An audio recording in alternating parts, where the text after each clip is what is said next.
Hey, this is Jeff from Nerd Park, and I'm going to give you a spoiler-free review of FX's Season 2 of Fargo.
Whew!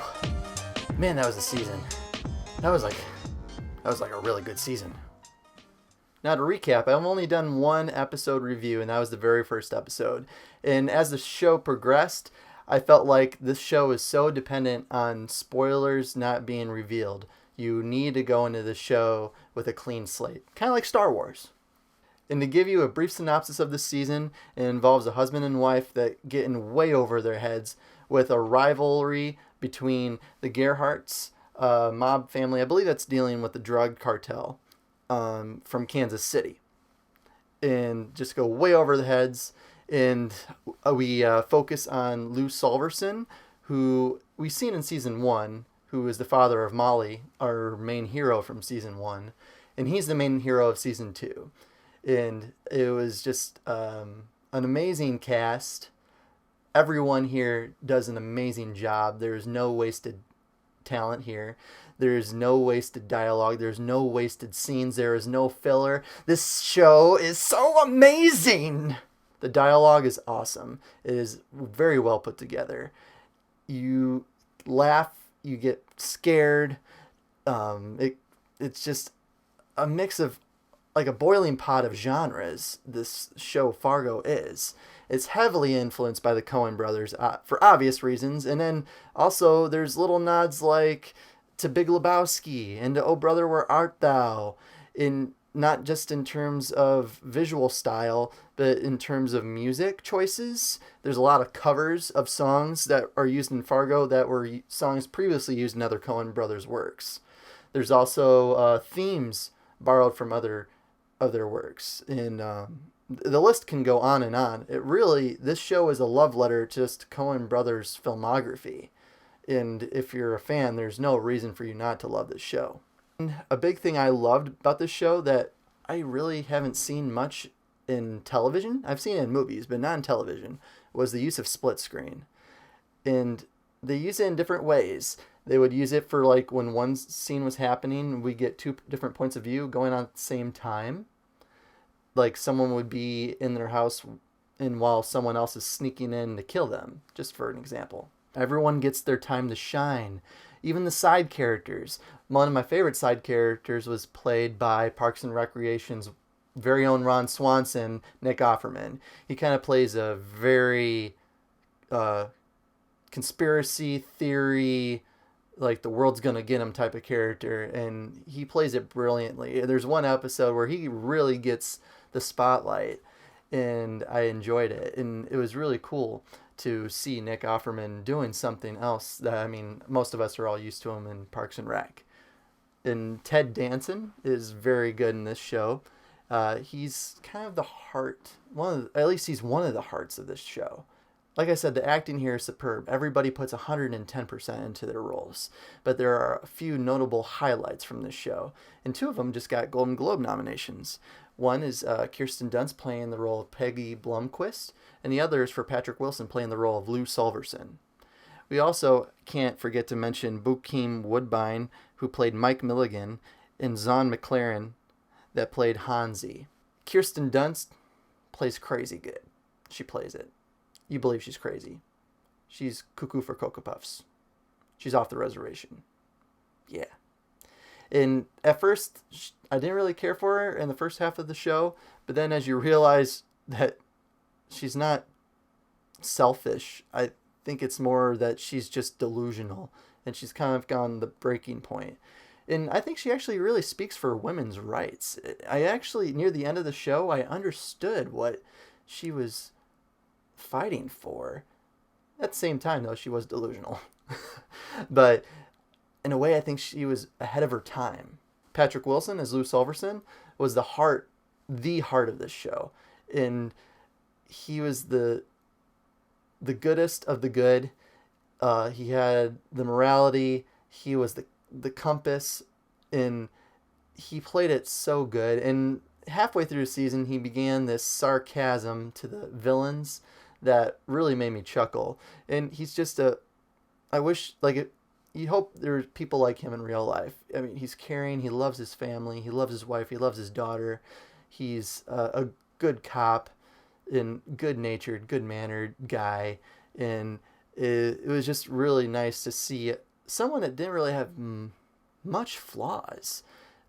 He was just a guy that was frustrated with how the world was becoming, and he was just keeping on, keeping on.